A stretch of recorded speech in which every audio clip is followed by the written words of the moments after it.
existe nada melhor do que andar contigo, viver contigo, debaixo da tua graça. Eu não preciso ser reconhecido por ninguém. A minha glória é fazer com que conheçam a ti e que diminua eu, para que tu cresças, Senhor, mais e mais.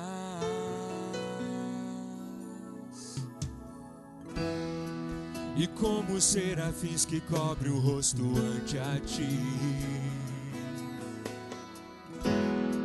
escondo o rosto para que vejam tua face em mim e que diminua eu, para que tu cresças, Senhor,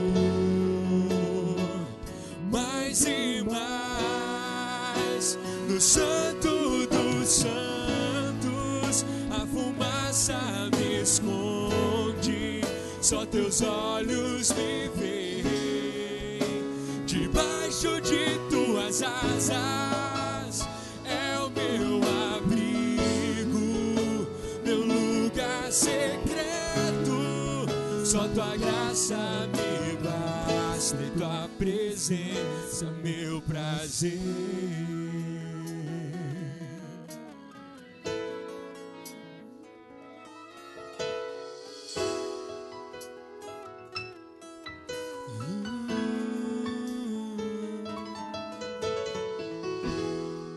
Eu não preciso ser reconhecido por ninguém.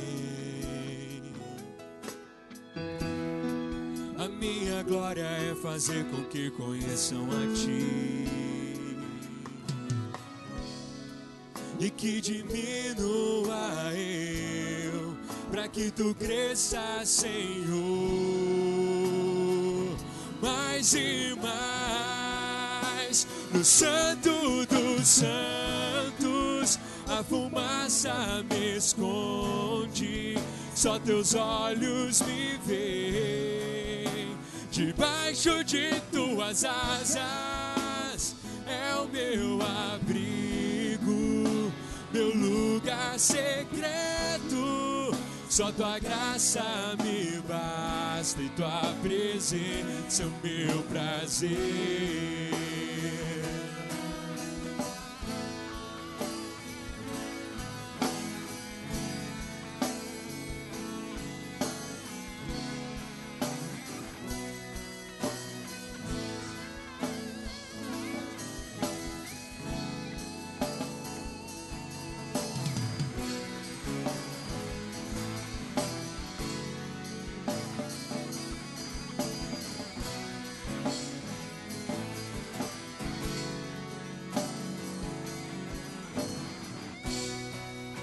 No Santo dos Santos a fumaça me esconde, só teus olhos me veem. Debaixo de tuas asas é o meu abrigo, meu lugar secreto. Só tua graça me basta e tua presença é o meu prazer.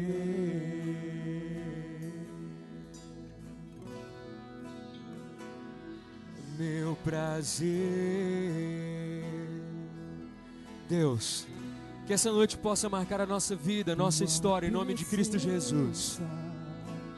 Que nós possamos te conhecer mais e desejar viver na tua presença de acordo com a tua vontade, com o teu querer e não o nosso, no nome de Cristo Jesus, e poder declarar: tua presença é o meu prazer, tua presença é o meu prazer, tua presença é o prazer, tua presença. Deixa eu fazer cara de pregador para você tirar foto. Ficou boa? Boa noite a todos. É um prazer estarmos juntos mais uma vez. Desde sexta estamos aqui. Eu cheguei um pouco mais cedo, junto com o Davi. O pessoal chegou, o Davi chegou no sábado pela manhã e o pessoal chegou sábado à tarde. E é um prazer, sábado à noite, digo. Quase à noite, né? Mais à noite até.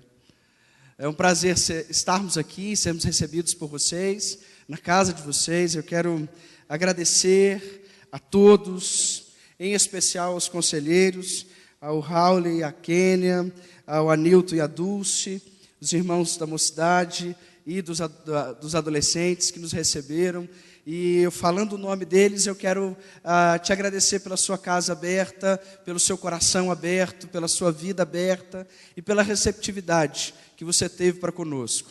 Quero dar as boas-vindas a você também, que hoje nos visita e que ainda não conhece nenhuma igreja evangélica. Eu espero que nesta noite o Senhor fale ao seu coração.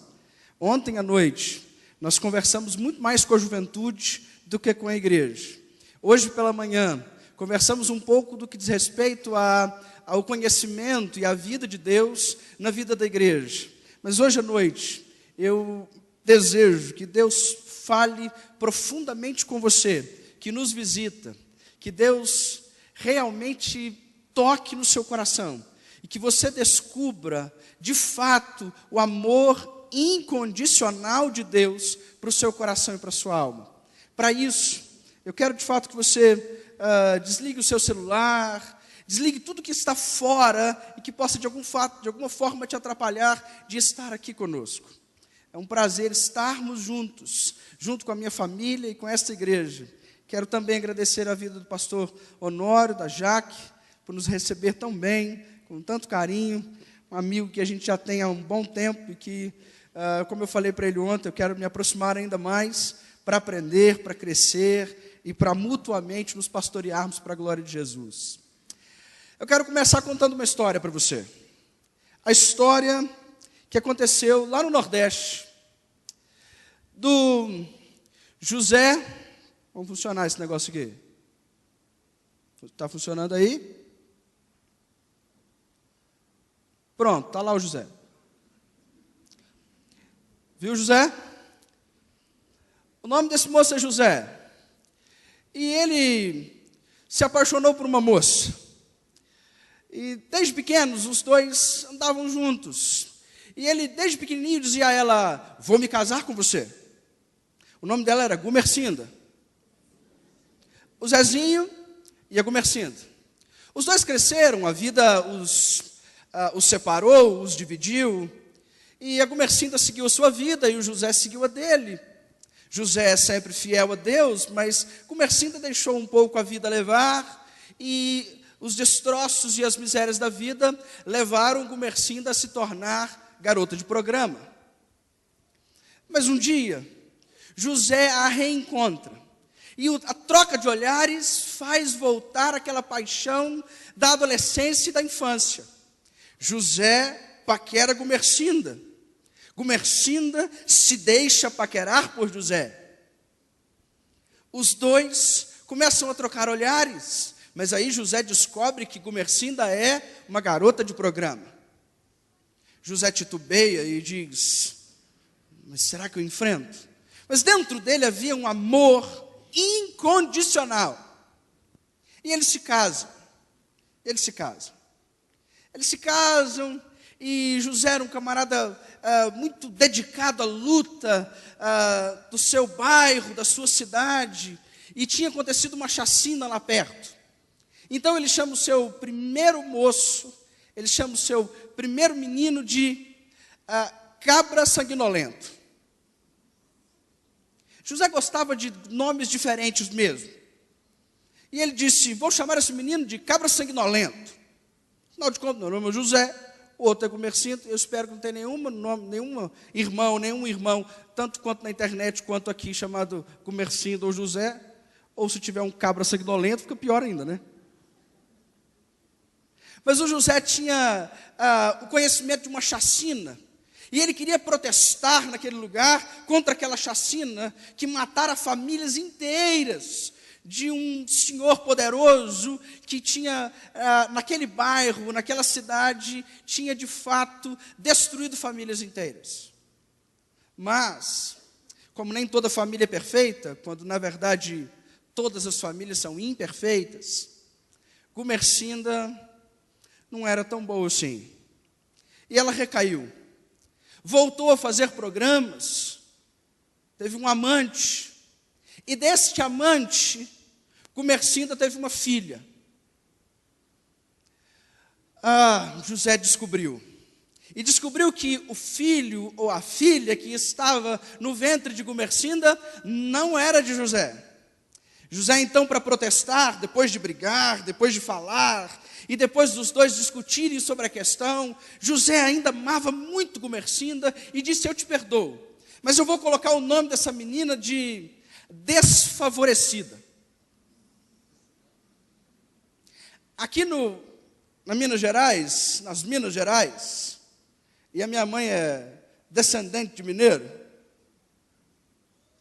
minha mãe não gosta que fale esse nome. Se você não gosta também, você já me perdoe.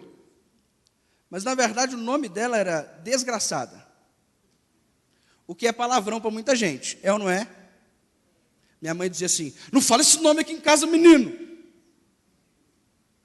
Aquela que não recebe o favor, aquela que não tem o favor de Deus. E o José queria colocar o nome daquela menina e foi lá e registrou. Então agora ele tinha 2 filhos. Quais os nomes dos meninos? Cabra sanguinolento e desfavorecido. José perdoa Gumersinda, mas Gumersinda, né? A Gumersinda cai de novo e tem um outro filho. Aí o José fica bravo. O que você acha que o José tinha que fazer?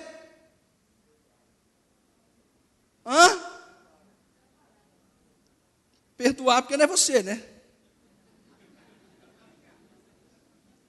Mas o José fez isso mesmo.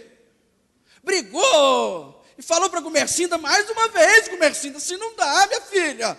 Te recebo de volta, de repente você vai embora de novo, e agora está grávida novamente, o menino não é meu, e é um menino, nasceu um menino, naquela briga, o José recebe, não recebe a Gumersinda, traz ela de volta, não traz ela de volta, mas aí Deus toca no coração de José, e a Gumersinda volta para casa. Mas aí José vai registrar o menino.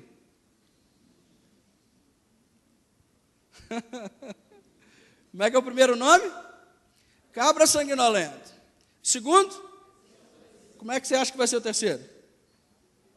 Só Jesus, né? O terceiro se chamou Bastardo. O José falou: eu quero que esse menino seja uma lembrança para você a vida toda. E o nome dele vai ser Bastardo. E aí estava a família: José, Gumersinda, cabra sanguinolento, desfavorecida e bastardo. E ele perdoou Gumersinda, e Gumersinda volta para casa, e os dois continuam a vida, mas lá estava Gumersinda novamente. Ela vai embora com o amante.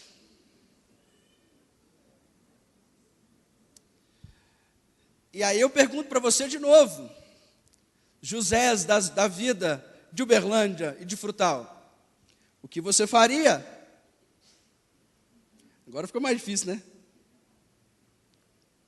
Deus fala ao coração do José de novo e diz: vai lá e busca a Gumersinda e traz ela de volta. E ele faz isso, traz Gumersinda de volta para casa, ama Gumersinda. E se você achou que isso era apenas uma história de 2 nordestinos sofridos na vida, ou se você achou que isso era uma história de uma novela mexicana, ou se você achou que isso era uma história de novela brasileira, porque é assim mesmo. Esses dias eu passei na frente da televisão de novo, e nas férias eu tinha visto a novela, e agora vi de novo aquela Salve Capeta. Você sabe qual que é, né? Pode falar, você vê. E o moço já estava namorando outra pessoa. E o Jorge está lá, fazendo a festa. Parece muito novela brasileira. Mas eu quero te dizer uma coisa. Que na verdade, essa história é a história de Deus. Através de um profeta chamado Oséias. Abra sua Bíblia comigo. No livro do profeta Oséias. Para a gente ver essa grande novela da vida. Que na verdade, não era só uma novela. Era a vida de um grande homem de Deus. Colocadas nas mãos do Senhor. E usadas pelo Senhor. Para abençoar a nossa vida até hoje. Abra comigo, por favor, em Oséias, capítulo 1. Deixa a sua Bíblia aberta aí comigo. E eu quero que você acompanhe o raciocínio da perspectiva da vida desse homem. Pois a história que eu acabei de lhes contar tem personagens reais. O nome do José é Oséias. O nome da Gomercinda é Gomer. O nome do cabra sanguinolento é Jezreel ou Chacina. O nome da segunda filha, a desfavorecida, é Lu-Roiai. E o nome do terceiro filho, que é bastardo, é Não Meu Povo. Esta é a história deste profeta. Mas deixa eu te contar um pouco do contexto dessa história, até para que você entre comigo na história, e quem sabe essa história não apenas faça parte das páginas brancas ou amarelas da sua Bíblia, mas que elas tome forma na sua vida e no seu coração, e que você não apenas venha hoje à noite aqui para escutar uma mensagem, seja ela divertida ou não, empolgada ou não, viva e eficaz ou não, para você e para o seu coração. Verdade sim, ela é, mas que ela se torne verdade no seu coração e na sua vida. Essa história desse Deus que ama, que abençoa, na verdade, tem, por consequência, alguns desafios para nós. Por que não passa? Às vezes não passa mesmo? Passou. Esse Deus que nos ama incondicionalmente. Deixa eu te mostrar o contexto geral dessa profecia. O contexto geral dessa profecia está logo depois do reinado de Salomão, o filho de Davi. Tinha passado 200 anos desde que o reinado de Salomão acontecera, e o rei agora era Jeroboão II. Tinha alguns profetas, amigos de Oséias, que também eram tão difíceis e tão lutadores no que diz respeito à verdade, como o próprio Oséias. O nome desses homens eram Miqueias, Isaías e Amós. E Deus então divide a história, pois os primeiros fazem parte daqueles que pregam para o sul, e Amós, tanto quanto Oséias, pregam para o reino do norte. E Deus então chama esse moço chamado Oséias para pregar com a sua própria vida e para encarnar a mensagem da graça e do amor incondicional de Deus. Mas há um contexto geral acontecendo por trás da novela ou da vida real de Oséias e de Gomer e de seus filhos. O contexto é: havia estabilidade política. A vida estava boa. No reinado de Jeroboão, as coisas estavam andando de forma real, coordenada. As coisas estavam acontecendo, o reinado estava crescente, Egito estava preocupado com o seu reino e com as suas perdas no que diz respeito à Assíria, e a Assíria no que diz respeito ao Egito. O crescimento da Babilônia acontecia, logo Israel estava tranquilo e calmo, no contexto político, aguerrido, ele estava em paz. Havia também uma estabilidade econômica. As pessoas estavam conseguindo vencer a pobreza. Os israelitas conseguiam, de alguma forma, doar algumas coisas aos pobres. E então as coisas estavam boas na nação. Mas é bem verdade que quando há estabilidade política e estabilidade econômica, muitas vezes, quando a vida fica boa, quando está tudo bem na vida, muitas vezes nós nos esquecemos de Deus. Nos esquecemos do motivo primário pelo qual a vida está boa. Nos esquecemos de agradecer a Deus. É bem verdade que muita gente diz assim, precisa da vida, está difícil, para a gente lembrar de Deus. E o que acontecia naquele tempo é que o resultado desse contexto geral de estabilidade política e financeira era infidelidade. Havia infidelidade em todas as áreas. E deixa eu te falar, eu não estou falando de Frutal, Uberlândia, Brasil, eu estou falando de Israel, tá bom? Mas olha que interessante como é que se parece. Havia infidelidade religiosa. Olha o que diz Oséias, lá no capítulo 8, verso 4, se você quiser acompanhar lá comigo, se você quiser acompanhar na sua Bíblia aí também pode. Diz a Bíblia, com prata e ouro fizeram ídolos para si. Começaram a confiar em outro alguém que não o próprio Deus. Embora Efraim, que é o apelido ou uma outra forma carinhosa de chamar as tribos do norte, tenha construído muitos altares para ofertas pelo pecado, eles se tornaram altares para o pecado. Aquilo que era bênção no início tornou-se maldição. Os templos, os lugares onde adoravam a Deus, passaram a adorar outras coisas. Os lugares, as coisas que eram boas na vida, passaram a se tornar coisas ruins. Um senhor, uma certa vez, lá na Penha, virou para mim e disse, pastor, o senhor ora por mim? Eu disse, oro, o que está acontecendo? Ele disse, quero comprar uma casa de campo. Eu falei, você vai comprar uma casa onde? Ele falou, lá em Atibaia. Eu falei, que chique. O senhor ora por mim? Eu falei, oro, senta aí. Ele sentou, eu impus as mãos sobre ele e falei, Deus, tira toda e qualquer condições dele comprar casa, em nome de Jesus, amém? E olhei para ele e fez assim, ó, como se dissesse assim, meu Deus do céu. Aí ele virou para mim e falou assim, pastor, não entendi, por que o senhor orou assim? Eu disse, rapaz, você trabalha a semana inteira. Você não fica em casa a hora nenhuma. A sua esposa é superintendente da escola dominical. Suas filhas cantam no coral da igreja, no louvor da igreja. Você vai para a casa de campo e a sua família vai ficar aqui. Em nome de Jesus, não compra casa de campo, não. Aquilo que é bênção passa a ser maldição. Mas havia de fato infidelidade religiosa. Diz lá o verso 12, eu lhes escrevi todos os ensinos da minha lei, mas eles os consideraram algo estranho. Os israelitas que dedicavam de coração a lei de Moisés, agora já a deixavam de lado e caminhavam pelos seus próprios caminhos e opiniões. Eles ofereceram sacrifícios e comem carne, mas o Senhor não se agrada deles. Eles faziam sacrifícios a Deus, mas confiavam mais nos seus sacrifícios do que em Deus. Confiavam muito mais em suas ofertas do que em Deus. Gente religiosa é o que mais tem em Israel. Só Israel. Gente cheia de religião e que confia nos templos, nos gurus espirituais, nos grandes pastores, nas grandes pessoas, gente que confia nos sacrifícios e que para de confiar em Deus. Infidelidade religiosa. Mas não havia só infidelidade religiosa, havia também infidelidade econômica. Olha o que diz 8,14.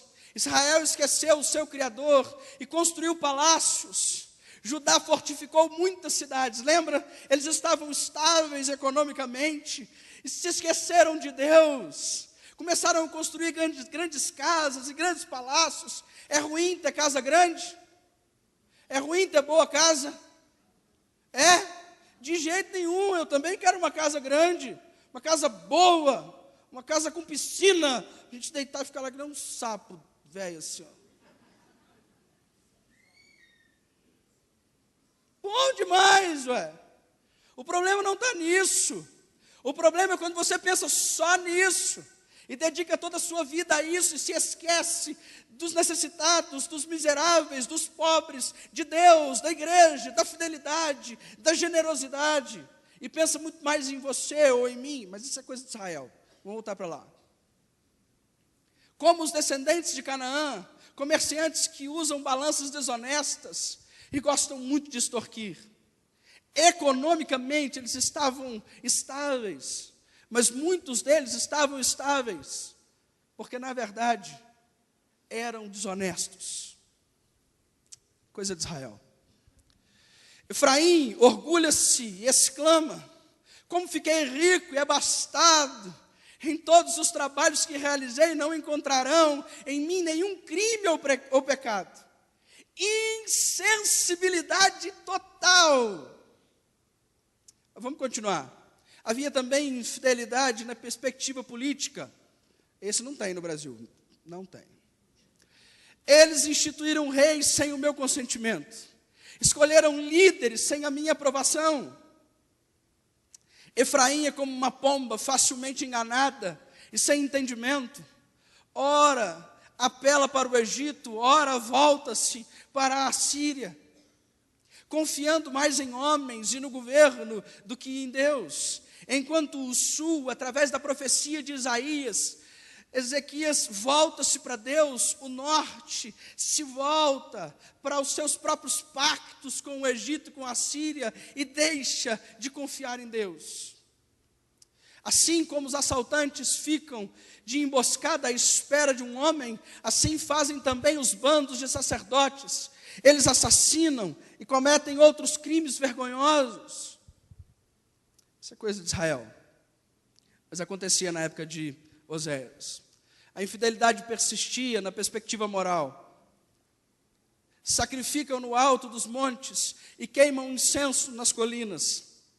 Por isso as suas filhas se prostituem e as suas noras adulteram. Não castigarei suas filhas por se prostituírem, nem suas noras, diz o Senhor, por adulterarem, porque os próprios homens se associam a meretrizes e participam dos sacrifícios oferecidos por prostitutas cultuais. Um povo sem entendimento precipita-se à ruína. Moralmente, Israel estava decadente também. Esta era a história que Oséias e Gomer passam a viver, o seu grande romance desastroso na perspectiva do romance, mas numa grande história para o meu e para o seu coração. Oséias, então, é a encarnação da mensagem graciosa do amor de Deus, porque Oséias e Gomer significa Deus e Israel, Deus e a igreja, Deus e você. É isto que a profecia encarnada no profeta Oséias quer dizer para mim e para você. Vamos dar uma olhada nessa história agora, de fato, olhando as páginas das Escrituras. Diz o verso 2 do capítulo 1. Quando o Senhor começou a falar por meio de Oséias, disse-lhe: vá, tome uma mulher adúltera e os filhos da infidelidade, porque a nação é culpada dos mais vergonhosos adultérios por afastar-se do Senhor. Por isso ele se casou com Gomer, filha de Dublaim. Ela engravidou e lhe deu um filho. Então o Senhor disse a Oséias: dê-lhe o nome de Jezreel, porque logo castigarei a dinastia de Jeú por causa do massacre ocorrido em Jezreel, e darei fim ao reino de Israel. Jeú era um rei das 12 tribos do norte, mas que tinha um mandado de Deus, mas esse mandado foi exacerbado pelo Jeú.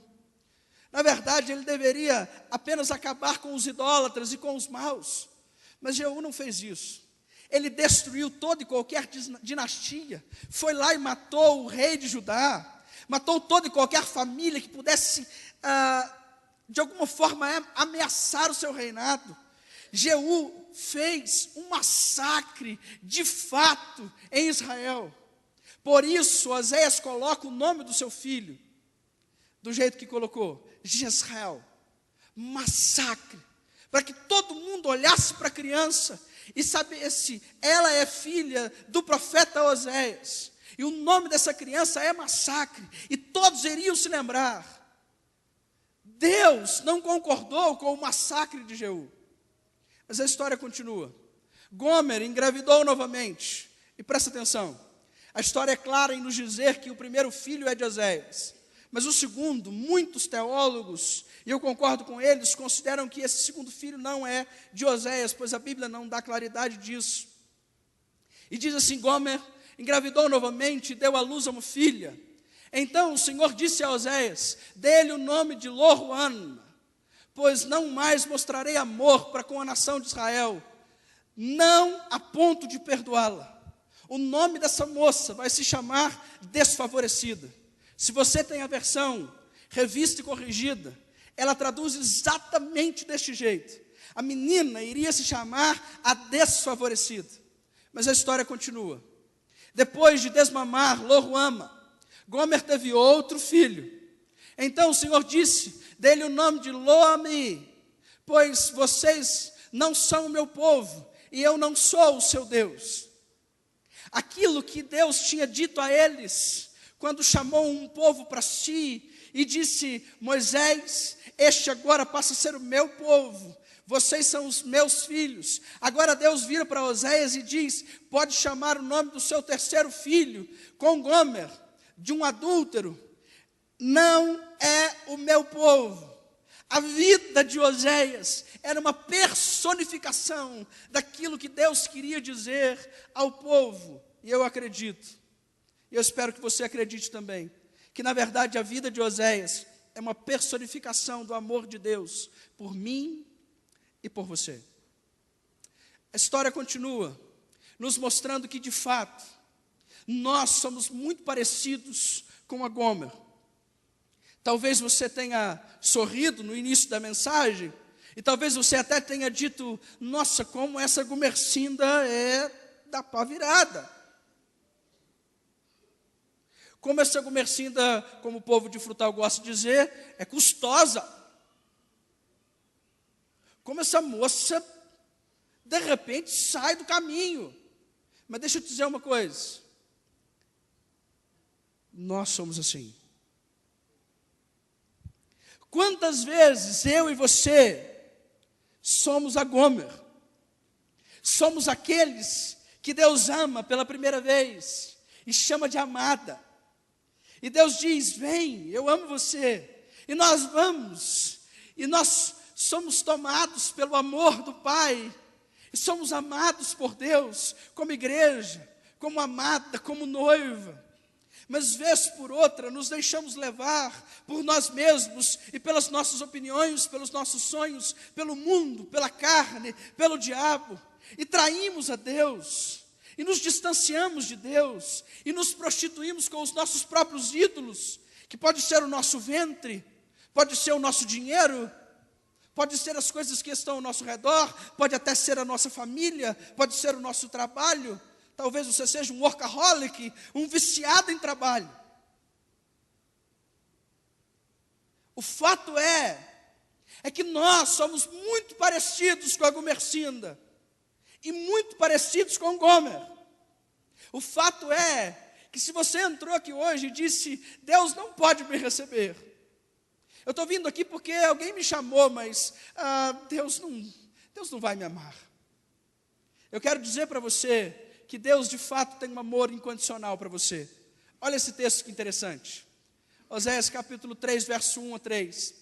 O Senhor disse a Oséias: vá. Lembra? A Gomer tinha ido embora pela terceira vez. Trate novamente com amor a sua mulher. Apesar de ela ser amada por outro e ser adúltera, ame-a como o Senhor ama Israel. Apesar de eles se voltarem para outros deuses. Por isso, eu a comprei por 180 gramas de prata e 1,5 barril de cevada. E eu lhes disse: você viverá comigo por muitos dias. Não será mais prostituta, nem pertencerá a nenhum outro homem. E eu viverei com você.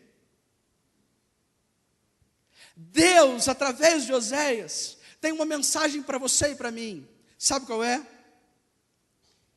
Deus nunca desiste de mim. Deus nunca desiste de mim. Você pode dizer comigo? Deus nunca desiste de mim. De novo, Deus nunca desiste de mim. Sinta isso. Deus nunca desiste de mim. Nunca! Nunca! Nunca! Eu posso dar as costas para Deus. Deus nunca desistirá de mim. E talvez você diga, então, pastor, ficou fácil demais, porque eu posso ir embora a hora que eu quiser. Mas deixa eu te dizer uma coisa. Se você sente e percebe o amor de Deus, Deus o constrangerá com o seu amor, e nunca mais você vai ter coragem de ir embora. Aleluia! Nunca mais. Deus decidiu nos amar, e Deus decidiu nos buscar, e Ele usa um homem para sofrer a mensagem da graça e do amor incondicional de Deus. Incondicional. Deixa eu olhar com você isso. O amor de Deus é incondicional. Vamos ler juntos? O amor de Deus é incondicional. Não há condições. Não há nada que você faça que faça Deus gostar ou amar mais você. Tanto quanto não há nada que você faça que faça Deus gostar menos de você. Isso foi libertador para mim. Entender que Deus me ama. Não importa o que eu faça. Mas isso vai me fazer viver ainda mais próximo de Deus. Muito mais próximo do seu amor. Quanto mais Deus me ama, mais eu quero amá-lo. O amor de Deus também é insistente. Insistente. Rapidinho.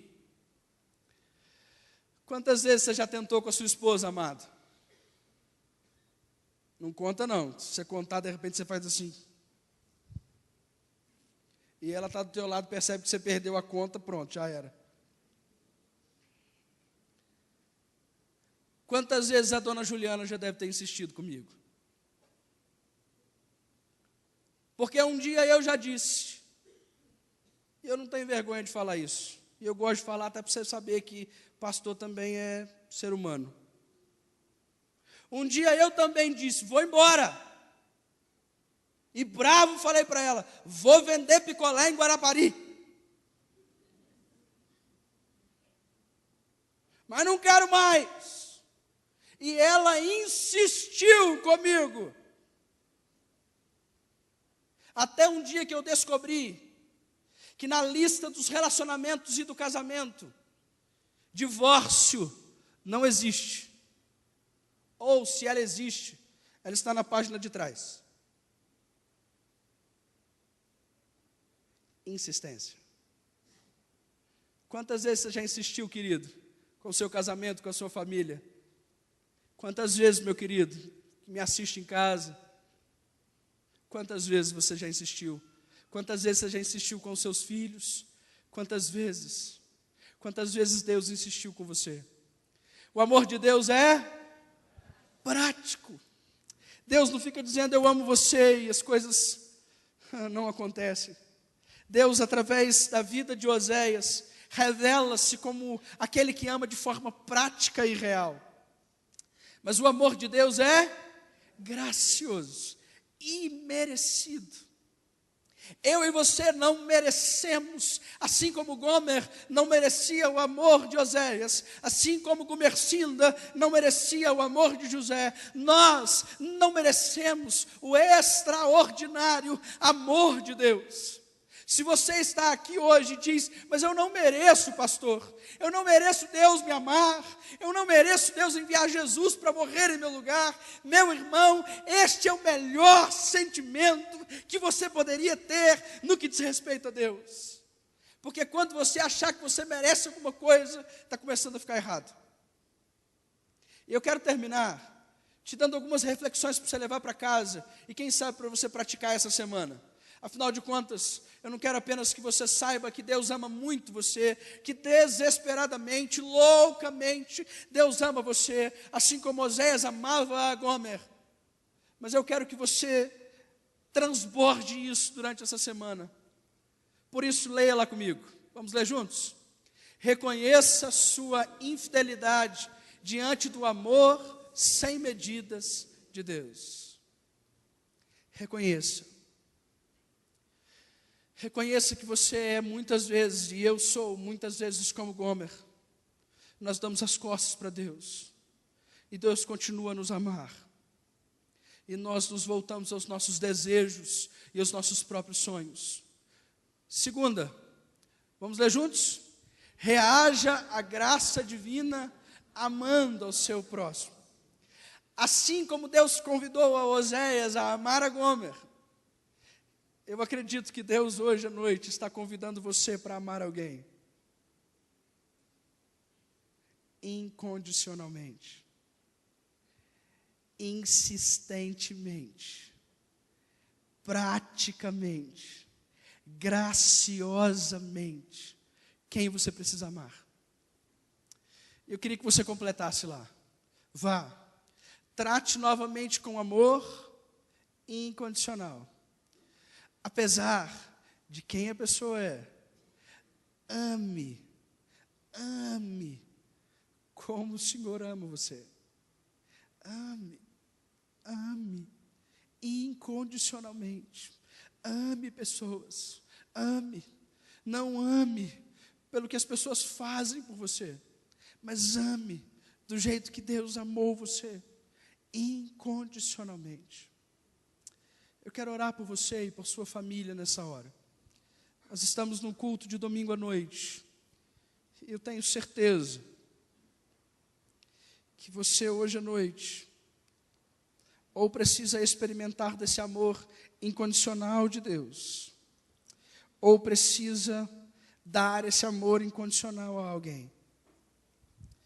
E eu queria te convidar, você que está aqui entre nós, ou a você que está aí na sua casa, a fechar os seus olhos comigo.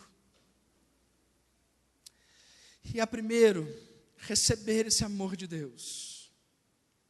Pois Deus te ama incondicionalmente. E se você quer receber este amor, se você está aqui hoje à noite e quer dizer, Deus, eu recebo. Eu quero ser amado desse jeito. Eu quero ser amada desse jeito. Porque eu sou uma Gomer. Eu me pareço muito com a Gomercinda. Eu me pareço muito com essas pessoas que são inconstantes, voláteis, fugazes, fúteis, superficiais, que se distanciam facilmente. Eu sei que o Senhor me ama, mas algumas vezes eu vou embora.